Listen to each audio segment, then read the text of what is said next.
name is Joe Sampson. I'm from Oakland, California, and I play safety for BYU. But not anymore. Sampson suspended. How will the loss of the senior safety affect the Cougars down the stretch? Turning time, the women's soccer team starts their postseason run tonight in Southfield against an in-state rival. And doubleheader, the men's and women's basketball teams tip off tonight in the Marriott Center. Find out how you can get the best seat in the house.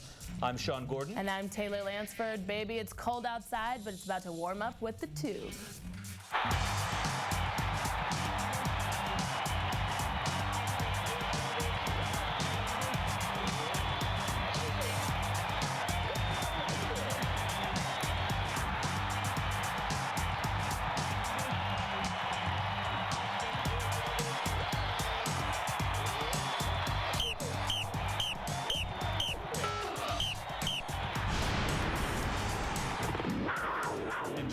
That song stuck in my head. It's a catchy Thanks a lot. tune. It is. And it's nice to have football back. A week off without BYU football, not fun at all. It is nice, but you're going to see some changes on the field as BYU's nationally ranked defense has lost one of its playmakers. Head coach Bronco Mendenhall released a statement saying starter senior safety Joe Sampson and sophomore linebacker Zach Stout were suspended for an undisclosed violation of team rules and have withdrawn from school. Sampson was an integral part of the secondary and has recorded 33 tackles this season. Stout has been battling injuries for the past year and has only played in one game this season. I'm joined here with BYU TV Sports' Corey Aldis.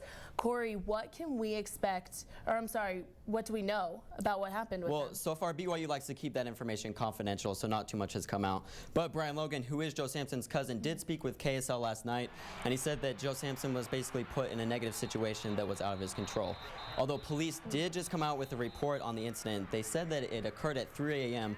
on November 1st at a local Mexican restaurant. But as of right now, no charges have been filed, but the police do say that the alleged assault did involve several BYU football players. It's so unfortunate. So with Stout and Sampson gone, what's going to happen to our defense? Well, with Stout gone, it doesn't make too much of an impact, only because he's been injured for the past 2 years. But as far as Sampson goes, we do lose a starter who's had 33 tackles on the year. And with Mike Haig, who is his backup, already out for the year, it really hurts our depth. So no Sampson, no Haig. So who's going to start at safety? It's going to be Craig Bills, the sophomore. He's already played in all 9 games so far, so he's more than capable to step up and help out the defense. He's mainly played in just nickel situations, but since he probably will be the starter next year, this will be a great opportunity for him to pick up some starting experience. But we don't exactly know that Stout and Sampson were involved for sure. As far as the police do say, that's correct. That's unfortunate. Thanks, Corey. And tomorrow night's the last home game for BYU football, and Idaho comes into town with a 1-8 record. A win over the Vandals would make the Cougars bowl eligible for the 8th straight year. Idaho's a program in transition. The Vandals fired head coach Rob Akey in October, replacing him with offensive coordinator Jason Gesser. And the coaching change didn't seem to have much effect, though, last weekend as the Vandals were rolled by San Jose State 42-13. And then to make matters worse, starting quarterback Dominique Blackman was kicked off the team last week after failing a drug test. Idaho ranks in the bottom 5 in the nation on both sides of the ball. The Vandals are one-dimensional on offense, averaging just 82 yards per game on the ground. And then on the other side, they struggle to contain an air attack, giving up 300 passing yards. Look for BYU to move the ball effectively and then make it a long night for the Vandals on offense. Scheduling opponents for football isn't as easy as what a lot of fans might think. CoogTube reporter Royce Hinton gives us an inside scoop on just what it takes to create that perfect Indy schedule. With BYU having already played what many would say are their most challenging opponents, some fans are looking ahead to what's in store for the Cougars' future. After playing tough road games this year, Cougar fans and players alike learned just how difficult creating a diverse and complete schedule can be. Scheduling in and of itself, when you're trying to do 12 games, is pretty challenging from the standpoint of how all the pieces fit together. The opportunity for games is not as challenging as it is just trying to fit it all together. With BYU making announcements over the past week for future games with Cincinnati, Michigan, and Virginia, it would seem at least some of those puzzle pieces are finally being put together. Really, my philosophy once we've hit independence has changed. I'm pretty much willing to go anywhere and play anybody in front of the biggest crowds to improve our program. And improving against tough teams on the road isn't the only reason independence works for Broncos Cougars. I think it's a unique thing having ESPN as a partner, because they are always brokering games and putting teams together and looking for matchups. And so having them as a partner really gives us some unique opportunities that we wouldn't have otherwise. BYU is playing in Hawaii next year, giving the Cougars a unique opportunity to play 13 games if they so choose. With just 5 of next year's contests scheduled at Lavelle Edwards Stadium so far, plan for BYU to make at least one more stop at home before next year's lineup is finalized. Be sure to keep an eye out for even more future scheduling announcements to see if the Cougars will come roaring to your hometown. Sean? Thanks, Royce. And switching gears a little bit, the West Coast Conference champion BYU women's soccer finished off the regular season in style, taking down Pepperdine 2-0 in Malibu. Early in the second half, Chloe Coulihan gave the Cougars the lead, and then BYU sealed the deal with 6 minutes left on a score from Carly Payne-Holmo. It's BYU's 10th shutout and extends their unbeaten streak to 17 games. Tonight, the women's soccer team will play in the first round of the NCAA tournament. CoogTube reporter Sarah Burchin is at Southfield. Sarah, can you describe that feeling that's in the locker room right now? Everyone is anxious and excited for the game to start as final preparations are underway here at Southfield. A very different feeling than it was a year ago when the NCAA passed over the Cougars for the NCAA tournament. On Monday, the BYU women's soccer team met at BYU Broadcasting to watch the NCAA tournament selection show. We kind of felt like we deserved to have a #1 seed, but I mean, in the past it hasn't gone our way, and so we just were expecting the worst. Instead, the team got the best, a #1 seed in the NCAA tournament. What an honor it is to get a first seed in the first place, but we've worked so hard. I think we've earned it, and it's just exciting. The players could tell early on that their team had something special, something driving them to more success than in past seasons. That Penn State game, I think it was a special game for us, and we realized, if we can beat them, we can beat anyone. And we didn't just beat them, we killed them, so it's exciting. The Cougars only saw defeat once this season, and it was a crushing blow, losing to in-state rival University of Utah by 1 goal. In the first round of the tournament, the Cougars will take on another in-state rival, Utah State University. The Cougars beat the Aggies once already this season, but it was only by 1 goal, and one victory doesn't guarantee another. It'll be a tough game, but I think, we all want this so bad. We're going to go out there and give it our all and play our best. BYU will kick off at Southfield against Utah State at 6 tonight. The Cougars hope home field advantage will maximize their confidence and propel them to the next round of the tournament. We're excited to be home and have that energy, and hopefully a lot of fans will come out and support us, and I know the girls will be really excited to play. The soccer team says they wouldn't be anywhere without their fans. So as a special thank you, all Sports Pass holders get discounted tickets to tonight's game for $2. And since it's going to be chilly, BYU Athletics is giving out free hot chocolate. Taylor? So a great game, free hot chocolate. I'm in. Thanks, Sarah. And the soccer team sure didn't end conference play empty-handed. In addition to bringing home the WCC championship, BYU head coach Jennifer Rockwood gets the WCC Coach of the Year award. Lindsay Lisenby-Cutshall also grabbed WCC Player of the Year honors. And Conference Goalkeeper of the Year goes to BYU's first-year starter, Erica Owens. How they've been playing, they deserve all of those awards. No question. And when CoogTube returns, warm welcome. Find out what you can do to help the nation's top basketball recruit make up his mind. And shivering students, what the incoming cold front means for BYU athletes, tomorrow's game, and the fans. The final exhibition game against D2 powerhouse Findlay gave BYU basketball one final tune-up before the season tips off tonight. It was all business from the get-go for the Cougars, and Brandon Davies started things off in style with the flush. He'd finish with 14, but sophomore sensation Tyler Haas led all scorers with 19, including this body fake for the mid-range jumper. And the defense get in on the act too, like this big swat from Brandon Davies. And the outside arsenal came courtesy of Craig Cusick, who hit 4 of BYU's 9 buckets from beyond the arc. 11 Cougars saw playing time, and all 11 scored as the BYU finished the preseason strong with a 90-61 win. And the men's and women's Cougar basketball teams are anxiously awaiting their regular season openers. The women are shooting around right now, preparing for their 3 o'clock tip immediately following their game. The men will also jump at 7 o'clock. CoogTube reporter Skylar Hardman is in the Marriott Center. Skylar, how are the basketball teams feeling about tonight's games? Both BYU teams are confident heading into their games tonight, but for different reasons. The men are expecting some superior play out of their guards, and the women expect to pound the ball inside. During the preseason against Dixie State, the Lady Cougars did the opposite, and their 3 leading scorers were guards. Tonight, against the quick guard play of Weber State, head coach Jeff Judkins is looking to his front court.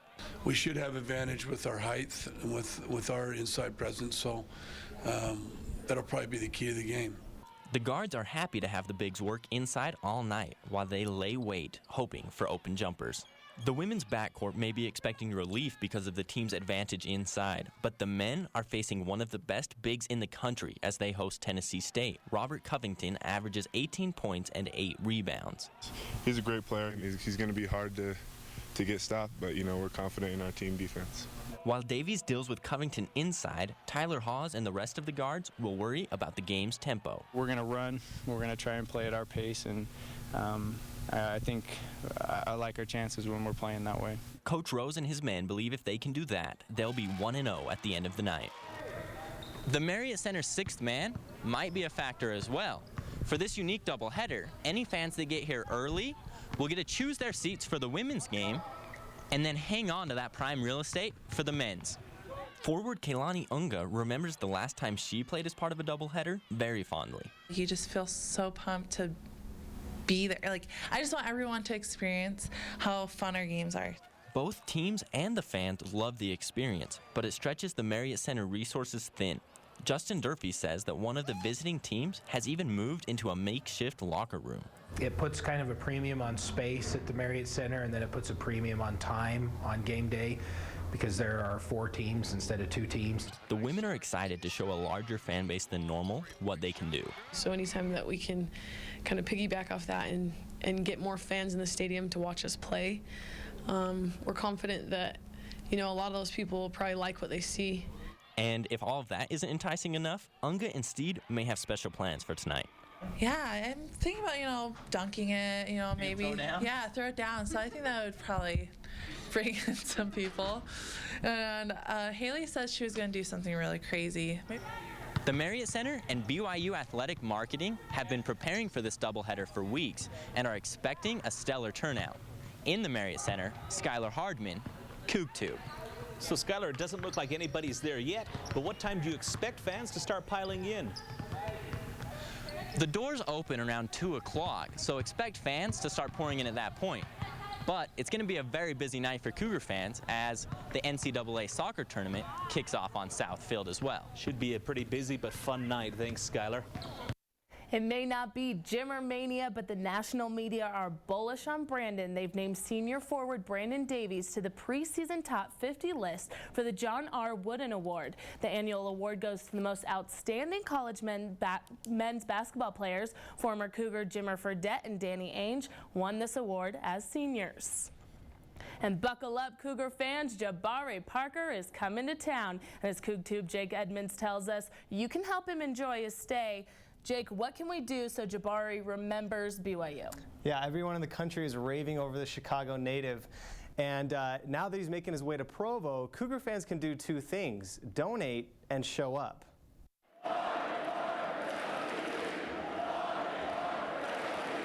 This was the scene at Duke University when Jabari Parker, the #1 basketball recruit in the country, came to town. BYU joins Duke and 3 other major universities, all tussling for the top spot on the superstar. Tony Brown, a BYU fan from American Fork, is helping to unite Cougar fans by giving out T-shirts on game day when Parker visits the Marriott Center. Our goal is 5,000 shirts. The plan is to raise enough money to purchase T-shirts for the first several thousand fans who come to the Cougars' November 24th game to support both BYU and Parker.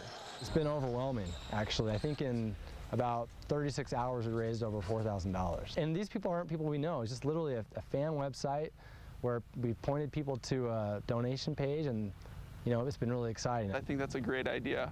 I think that's awesome. He'll be going to the game, and I really like that, having the fans come out and support him like that. Parker is a Chicago native, and although the shirts don't mention his name or BYU's for that matter, the message is clear.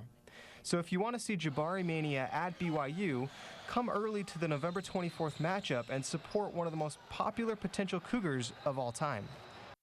The original goal for this was $5,000, but when the donation line started blowing up, they changed their goal to 5,000 shirts. Now, not everyone is guaranteed a shirt, so make sure you show up at the Marriott Center a little bit early when they take on Cal State Northridge. I want a shirt, but where did the shirts come from? Yeah, it's always great to have friends in high places. The owner of the company, it's called Sun Sports Apparel, actually is providing the t-shirts and paying for the printing on the shirts. So really the total cost of these shirts is going to be a little under $2 a shirt. It's all about the deal. Yeah. Thanks, Jake. Yep. And when CoogTube comes back, cold weather Cougars. Find out how you can fight the frosty temperatures on game day. And bring your jackets and possibly your umbrellas to the game tonight. 11 game time weather. BYU women's volleyball will try to avenge one of its 2 losses this season when they take on Santa Clara tomorrow, but BYU proved they're a force at home against Loyola Marymount last week. BYU leads the nation in hitting percentage, but the Lions eliminated that advantage and kept the contest close. Alexa Gray had 9 kills in the first set alone to give the Cougars an edge, and 8 blocks from Jennifer Hampson made points hard to come by for LMU. An ace from Heather Hanneman concluded a set 2 thriller 28-26, and the Cougars pounced in the third, running away 25-13 and earning the 3-zip sweep over LMU. Today, our Cougar track stars will lace up their shoes and race towards the NCAA Mountain Region Championship hosted by number 2 Colorado. With co-captain Rex Shields possibly out for minor injuries, our number 7 men's cross-country team will compete against top schools for just one of 2 bids for the shot to win the NCAA Championship next Saturday in Kentucky.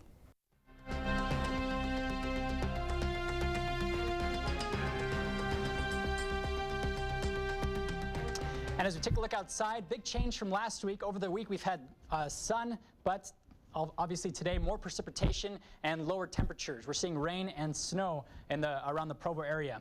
Currently, we're at 37 degrees, and throughout the day, we might increase just a tad bit up to 41 degrees, but not too much. And then tonight, with all this wind coming in at 17 miles per hour, temperatures will drop all the way down to 30 degrees tonight. So for you soccer fans, be prepared to have a chilly game.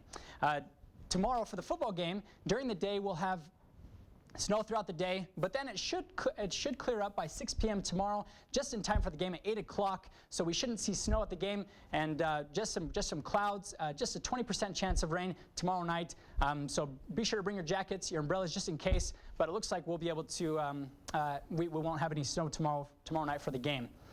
In southern Utah, temperatures are looking a little bit different, with temperatures in the 60s today, in the 50s over the weekend, in the 30s in the evening, and then tomorrow all the way back up into the 60s. So temperatures are still looking nice there. They're not getting the precipitation that we're getting here, and so they're able to enjoy the outdoors. In the north, we're at 40 degrees today. In the 30s over the weekend, and in the 20s, even down into the teens over the weekend in the evening, and then next week all the way up into the 50s. So the cold front, it won't last too long, and we'll be able to see nicer temperatures beginning next week. Back to you. Thanks, Matt. Well, there you have it. Sounds like it's going to be a cold senior night at LaVell Edwards Stadium. CoogTube reporter Mary Blanchard has several survival tips for fans and players alike when the pigskin turns into a frozen ham. While cold weather doesn't change the fundamentals of football, there's no doubt that it does have an effect on the game. It hurts to hit. Obviously, anytime you're cold, you're gonna feel the hits a little bit more, but it's just hard to stay. It's hard to stay loose on the sideline. There are parkas, hand warmers, and heaters available for the players to use to keep warm, but that's only an option when they're on the sidelines. We try our best to huddle by the heater. I don't know if it does better or worse. We stand by the heater and they're like, oh, you're in. And then we run away from the heater and it's freezing again. And just like a car, athletes need antifreeze to keep running in the cold. So the trainers supply them with a warm drink, and it isn't hot chocolate. We found that using chicken broth that has a high salt content in it gives them the warmth that they need and replaces some electrolytes that they lose. I asked one of BYU's athletic trainers if he had any advice for those that are going to brave the cold, and he said to make sure that you wear a lot of layers and that you bring a friend that you don't mind sitting pretty close to. I'll definitely wear my Under Armour, probably, and I'll definitely have this sweatshirt on. I really enjoy the football games, and just having it really, really snowy adds an extra level of excitement. Even fans at home are affected by the freezing temperatures. Announcers and cameramen have to find ways to keep warm too. BYU alum and current Green Bay Packers announcer Drew Smith knows this all too well. And in the breaks, I'll just take the hand warmers and put them over my face, breathe in and out of them so I get warm air in. And it's really trying to be really creative in making sure. Sometimes you resort to running up and down the sidelines in the commercials just to get the body heat going. Exactly how you keep warm is up to you, but it's a cold, hard fact that you'll have to do something. In Provo, Mary Blanchard, CoogTube. There may be a new record set tomorrow, but won't have anything to do with football. This game last season, BYU Food Services sold about 1,200 gallons of hot chocolate, and tomorrow's game is expected to be at least 10 degrees colder. And when CoogTube comes back, Taylor's riding my coattails into a tie for first in predictions. Let's see if she'll stick with my picks again as we head to the Pac-12 territory for a showdown with Rose Bowl implications. All right, it might be cold outside, but it's about to get hot in here. It's our favorite part of the show, predictions. Sean is trying to lie to everyone and throwing me under the bus, but please don't listen to him. But we are tied for first with the reporters. We're 11-7, and Matt, you're just one game behind, so you can do this. You can do this. This week we're going to do BYU in the Idaho game on Saturday and Stanford versus Oregon State. So Sean, let's start with you. I'm going to go BYU, of course, and then I'm going to take Oregon State over Stanford. Jake in the newsroom, let's go to you. Easily BYU over Idaho, and then I'm actually going to go with Stanford over Oregon State. All right, Matt, who do you got? I'm going to agree with Sean, BYU and Oregon State. All right, and for me, I'm going to go with BYU, and I'm going to go with Stanford against Oregon State. You're picking something different. Yeah, I know. See, we'll see who wins, who comes out on top next week. Here we go. But guys, I think we can all really agree that BYU is probably going to beat Idaho. They are 120 out of 120 worst offense in the country. In fact, I'll make an ultimatum. If BYU does not win by more than 35 points, we'll count this as a loss for me. Oh my gosh, that's amazing. And there's no way Sean, they don't. There's no way they don't win by that many points. Losing their coach a couple weeks ago, losing their quarterback recently, they got nobody. Are they going to score a first down even? Are they going to get to a first down? That's what I want to know. We'll see. I think they'll get a few, but they not might too many. not. All right, and Stanford and Oregon State. Guys, Stanford at home, I mean, they're very evenly matched teams, so anyone can win, really, I think. It's true, and the biggest thing that I look at is you look at Oregon State's pass offense, they're 21st in the nation, and then you take Stanford's pass defense, they're number 98 in the nation. So I think Oregon State's going to win it through the air and just rack it up that way. Yeah, Matt, what about you? No, I agree with Sean. I think Oregon State, I think they have something to prove in this game, and I think they're going to be able to come out on top. The big question out of this whole thing, though, guys, is why are we even talking about this? These guys are battling for second place in the Pac-12 North. It really doesn't matter. That is true. But they could get a Rose Bowl. If Oregon goes to the championship, then they could be Rose Bowl bound. Yeah, depending on what USC does. Yeah, no, it will all depend. Guess we'll just have to see what happens on the gridiron. And that's CoogTube for Friday, November 9th, 2012. If you want another look at the stories we did today or share with your friends, check out our CoogTube section of our website, 11news.byu.edu. Thanks for joining us. Have